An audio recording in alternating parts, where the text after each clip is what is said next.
Now आज हम पढ़ेंगे हर्डमानिया के बारे में। राइट, हर्डमानिया, इसे हम एक नाम से जानते हैं जो बोलते हैं हम हर्डमानिया। इसका दूसरा नाम जो है वो सी स्क्विड भी है, जिसका मतलब होता है समुद्री स्क्विड। राइट, और इसको हम एक और नाम से जानते हैं जो वो है रैप्टोसिंथिया। राइट, ये नाम हर्डमान ने दिया था। हर्डमान नाम के साइंटिस्ट हैं, इन्होंने इस नेम को दिया था रैप्टोसिंथिया। बाद में जब हार्टमेयर ने इसको स्टडी किया तो रैप्टोसिंथिया से उन्होंने इन साइंटिस्ट के नेम पर इसका नाम हर्डमानिया रख दिया। राइट, मतलब रैप्टोसिंथिया, सी स्क्विड, हार्टमेयर ने बाद में इसका नाम चेंज करके रख दिया हर्डमानिया। से हम आज इसे हर्डमानिया के नाम से प्रॉपर जानते हैं। सी स्क्विड के नाम से हम इसलिए बोल रहे हैं यहाँ पर क्योंकि ये एक समुद्री जीव है, समुद्र में रहता है, और स्क्विड मीन्स ये प्रेशर के साथ वाटर को बाहर भेजता है। ये हम अभी डिटेल में पढ़ेंगे किस तरह से ये वाटर को बाहर की तरफ सैंड करता है। नाउ अगर हम बात करते हैं इसके क्लासिफिकेशन, राइट, तो क्लासिफिकेशन में हम बात करेंगे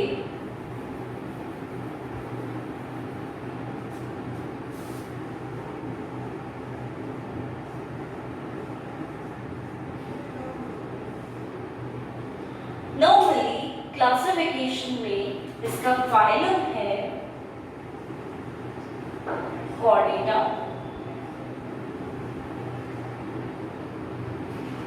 कॉर्डेटा फाइलम से ये बिलोंग करता है।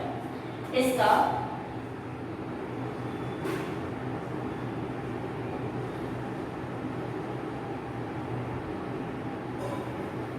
सब फाइलम है यूरोकॉर्डेटा। राइट, इसका क्लास है एसिडिएसी। एसिडिएसी क्लास में ये रहता है। इसके अलावा अगर हम बात करें इसके ऑर्डर की तो इसका ऑर्डर है स्टोलिडोब्रैंकिया।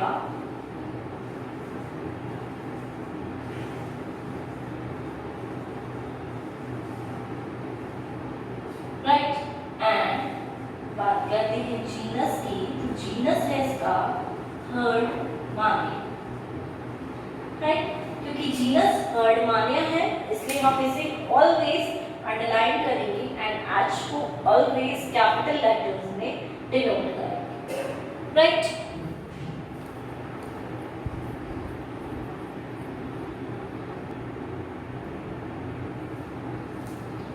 नेक्स्ट हम बात करेंगे इसकी ज्योग्राफिक डिस्ट्रीब्यूशन कि ये किस तरह से डिस्ट्रीब्यूटेड है डिफरेंट एरियाज में, भौगोलिक वितरण।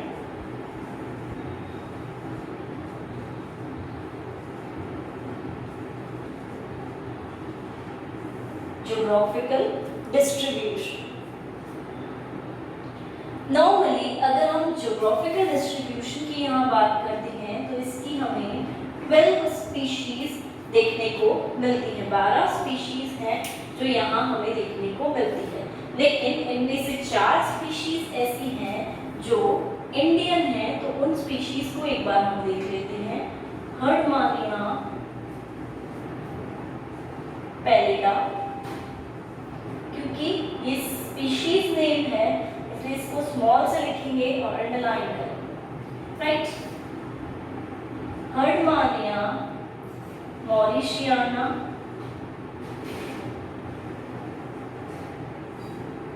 थर्ड हर्डमानिया सिलोनिका,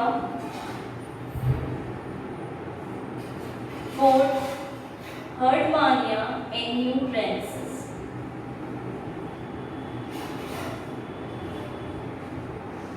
इनमें से पहली दो जो स्पीशीज हैं जिनकी हम बात कर रहे हैं, ये दोनों स्पीशीज कैसे वाटर में रहती हैं? छिछले वाटर में या शैलो वाटर में रहना पसंद करते हैं। वहीं ये जो हैं ये डीप वाटर्स में रहते हैं। रहते दोनों समुद्र में ही हैं क्योंकि ये समुद्री जीव हैं, खारे पानी में ही रहेंगे, मैराइन वाटर में रहेंगे, फ्रेश वाटर जीव है नहीं, लेकिन शैलो और डीप पोजीशंस पर ही बेस्ड हो सकता है।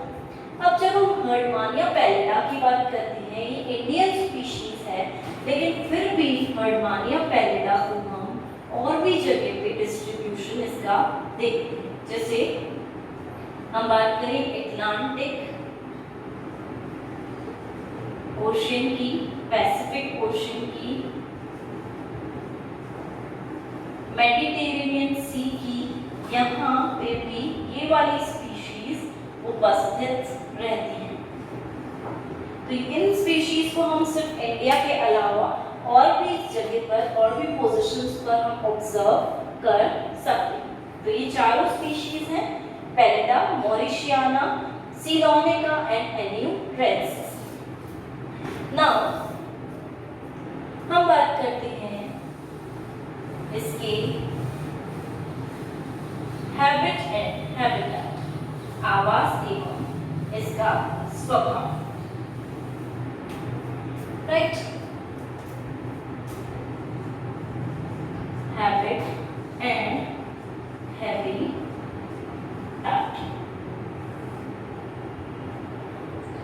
मीन्स इसका आवास कैसा है और इसका स्वभाव कैसा है। नॉर्मली आवास की अगर हम बात करते हैं तो ये मैराइन वाटर में या सी वाटर में रहते हैं। राइट, मीन्स समुद्री जल के अंदर ये रहते हैं। समुद्री जल में भी बिल्कुल सी बॉटम पर रहते हैं,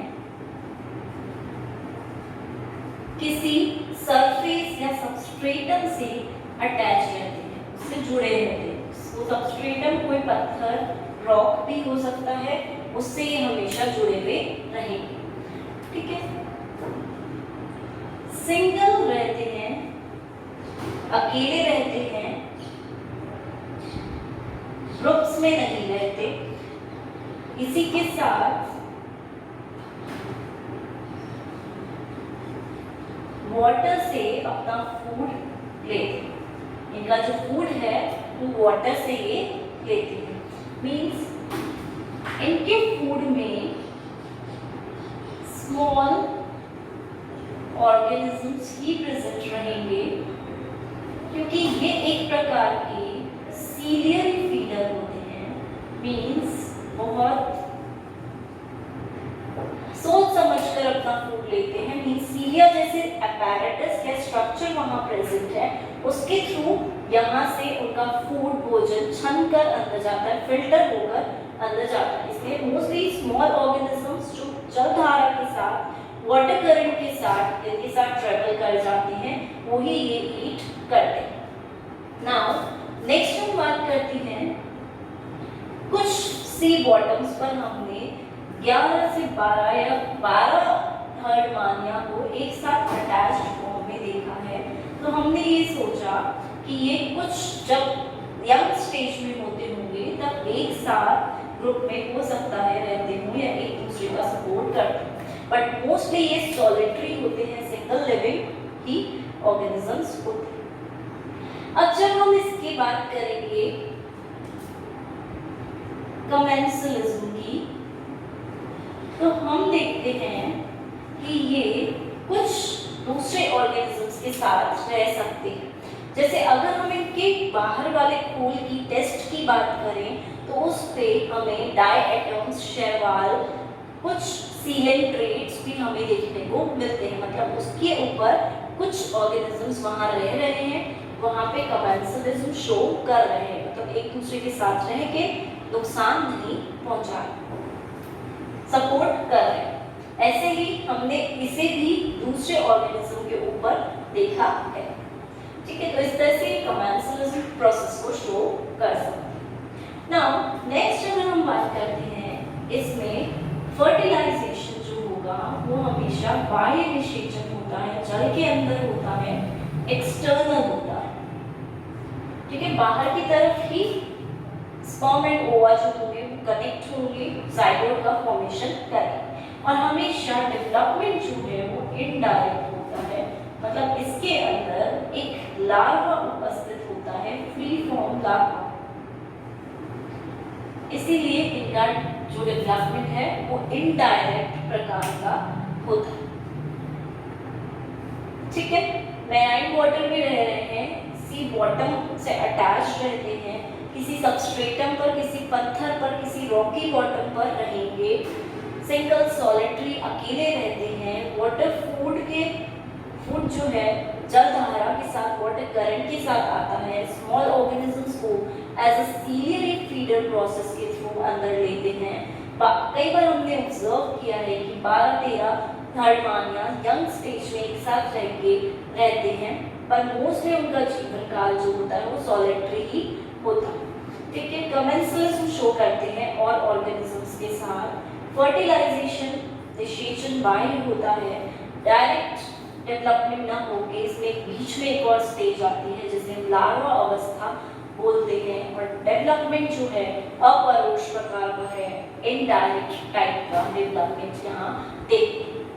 तो ये है इसका हैबिटेट कि कहाँ रहता है और किस तरह से अपना भोजन वगैरह ये एकत्रित करता है। वहीं अब हम बात करेंगे इसके एक्सटर्नल स्ट्रक्चर।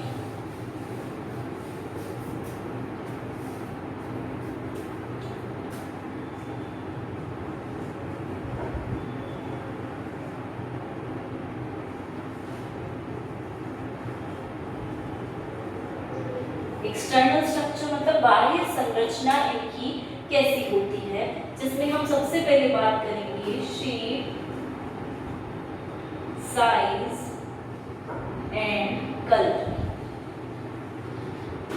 कि इनका आकार कैसा होता है, क्या परिमाप होता है और किस रंग के ये उपस्थित रहते हैं। तो सबसे पहले जब हम आकार की बात कर रहे हैं तो आकार में ये पर्स नुमा होते हैं। पर्स जैसे आकार के हो सकते हैं, या हम बोल सकते हैं एक बैग जैसे आकार की थैलेनुमा आकृति भी इनमें देखी जाती है। इसी के साथ ये पोटैटो जैसे आकार के भी दिखाई पड़ते हैं। ठीक है, तो हम बोल सकते हैं इनमें से किसी भी आकार के, किसी भी तरह के ये ऑर्गेनिजम्स प्रेजेंट रह सकते हैं। वहीं अगर हम साइज की बात करते हैं तो साइज भी इनकी डिपेंड करती है ऑर्गेनिज्म टू ऑर्गेनिज्म, पर हम एक नॉर्मल स्टैंडर्ड साइज डिफाइन कर सकते हैं। जैसे अगर हम लेंथ की बात करें कि लंबाई में ये 9.5 सेंटीमीटर के अप्रॉक्स हो सकते हैं। वहीं ब्रेथ की बात करें तो ये 7 सेंटीमीटर के अप्रॉक्स हो सकते हैं। वहीं अगर हम इनकी चौड़ाई की डेप्थ की बात करें तो इनकी चौड़ाई 4 सेंटीमीटर के आसपास हो सकती है। तो ये इनका परिमाप है कि किस तरह से लंबे चौड़े ये होते हैं और कितने मोटे हो सकते हैं। राइट, अब अगर हम कलर की बात करते हैं तो कलर हम मोस्टली पिंकिश या गुलाबी रंग की इन्हें देखते हैं, क्योंकि ये वाटर में उपस्थित होते हैं तो वहां से ऑक्सीजन लेते हैं और उस ऑक्सीजन के कारण इनका जो कलर है वो पिंकिश कलर हमें दिखाई देता है। राइट, पिंकिश कलर के साथ साथ यहाँ पे हमें रेड स्पॉट्स भी देखने को मिले, लाल धब्बे भी उपस्थित होते हैं, क्योंकि इनके अंदर एल्वियोलाइट टाइप के स्ट्रक्चर्स होते हैं। वो डिटेल में हम पढ़ेंगे अभी, लेकिन इतना देख लेते हैं कि यहाँ पे एल्वियोलाई नुमा कुछ आकृतियां उपस्थित होती हैं उसके बाहर, जिसके कारण रेड स्पॉट्स या लाल धब्बे दिखाई देते हैं। ये तो हम वाटर की बात कर रहे हैं, लेकिन अगर हम उन्हें वाटर से निकाल के अपने पास स्टोर करके रखते हैं तो उनका कलर हमें कुछ रेडिश येलोइश या फिर ब्राउनिश दिखाई दे सकता है। इस तरह से स्टोर्ड फॉर्म में हमें ये कलर्स ऑब्जर्व होते हैं। तो ये था इसका शेप, साइज एंड कलर किस तरह से उपस्थित होंगे। नाउ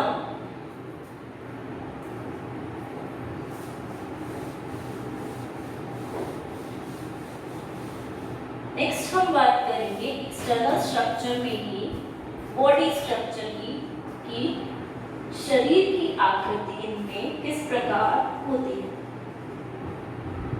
बॉडी स्ट्रक्चर, शरीर किस प्रकार प्रेजेंट रहता है। बॉडी टाइप, बॉडी स्ट्रक्चर में हम अगर बोलें तो ये बॉडी स्ट्रक्चर दो पार्ट्स में डिवाइड होता है। एक होता है बॉडी प्रॉपर,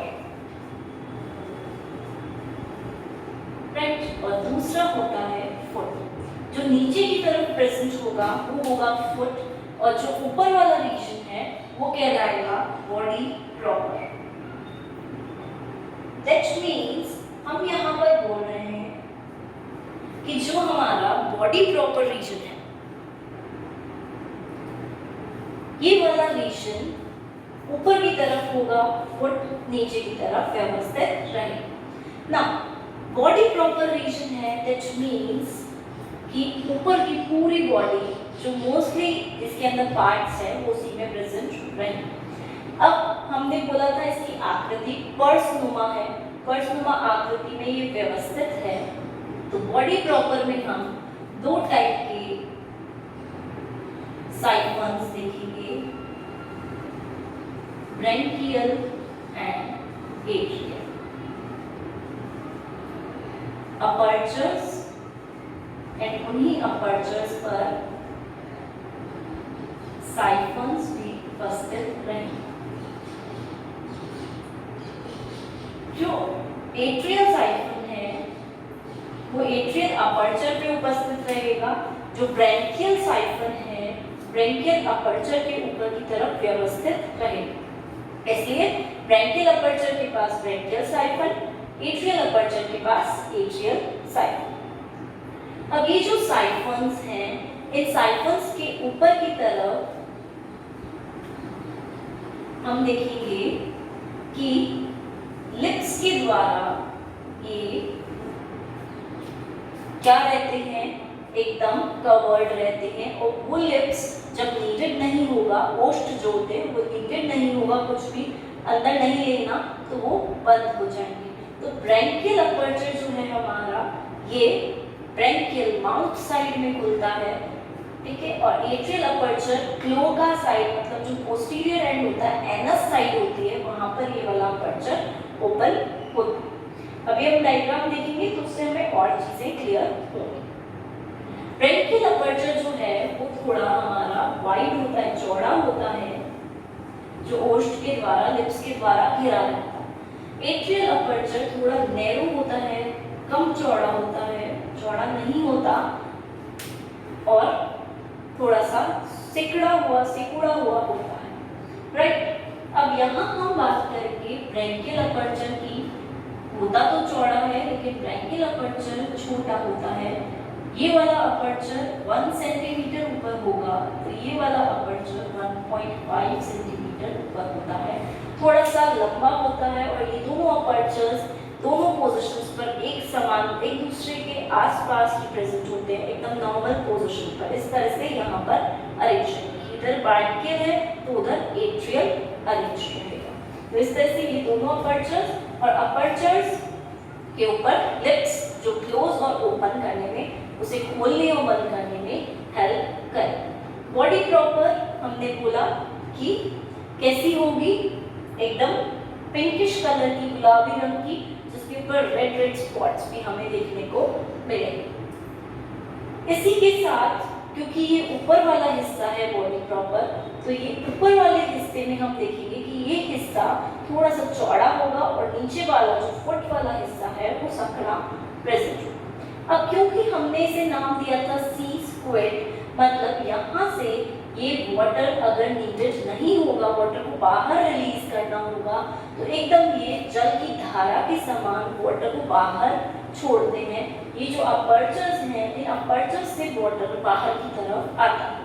ठीक है, तो बाहर की तरफ वाटर बिल्कुल एक धारा की तरह, प्रेशर की तरह आता है, स्क्विट करते हैं, बाहर की तरफ फेंकते हैं वाटर को, इसलिए हमने इसको नाम दिया था सी स्क्विट। राइट, अब यहाँ हम बात करते हैं फुट रीजन की। फुट रीजन बाहर से हमें मटमैला सा दिखाई देगा क्योंकि वो नीचे की तरफ समुद्र के अंदर धंसा हुआ रहता है, रेत होती है नीचे की तरफ, वहाँ पे धंसा हुआ रहता है या रॉकी बॉटम से अटैच रहता है, इसलिए हमें यहाँ ये गंदा सा मिट्टी जैसा रंग का दिखाई देगा। इसी के साथ यहाँ पे कुछ पत्थर, कुछ छोटे छोटे रॉक्स भी यहाँ पर, मिट्टी के कण यहाँ पर अटैच्ड रह सकते हैं।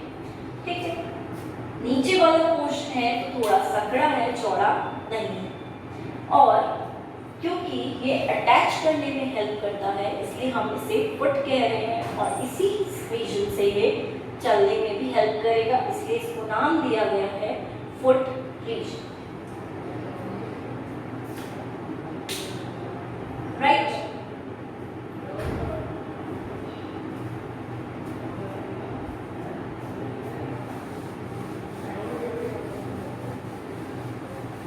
अब अगर हम देखें हर्डमानिया के स्ट्रक्चर,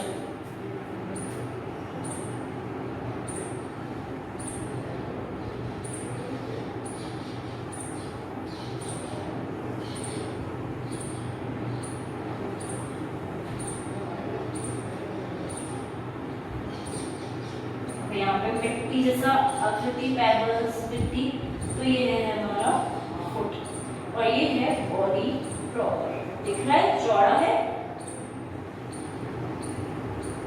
ये दो साइफन्स यहाँ से बाहर निकले हुए हैं और यहाँ पे ये दो अपर्चर्स उपस्थित हैं। इसे हम बोलेंगे ब्रैंकियल अपर्चर,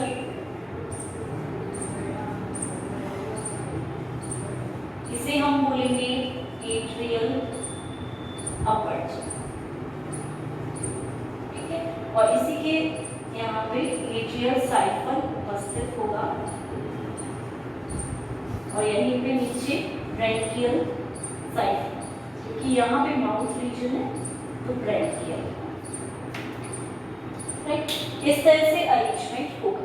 अब हम बात करते हैं इसके ओरिएंटेशन कि ये किस प्रकार से अपने आप को ओरिएंट करता है, मीन्स कैसे कैसे डायरेक्शन में ये प्रेजेंट है। तो जब हम ओरिएंटेशन की बात करते हैं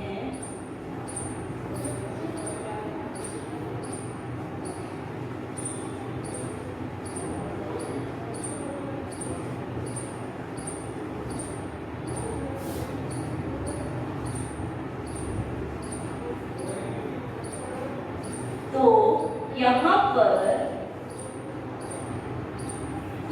अग्रपृष्ठ एक दूसरे के आसपास प्रेजेंट नहीं है और डॉर्सल वेंट्रल पृष्ठ और अधर भाग जो है वो भी एक दूसरे से बिल्कुल अलग तरह से अरेंज हम देखते हैं। जैसे नॉर्मली अगर हम बात करें यहाँ पर तो एंटीरियर रीजन हम यहाँ पर देख रहे हैं और पोस्टीरियर रीजन हम यहाँ देख रहे हैं, एक दूसरे के जस्ट अपोजिट।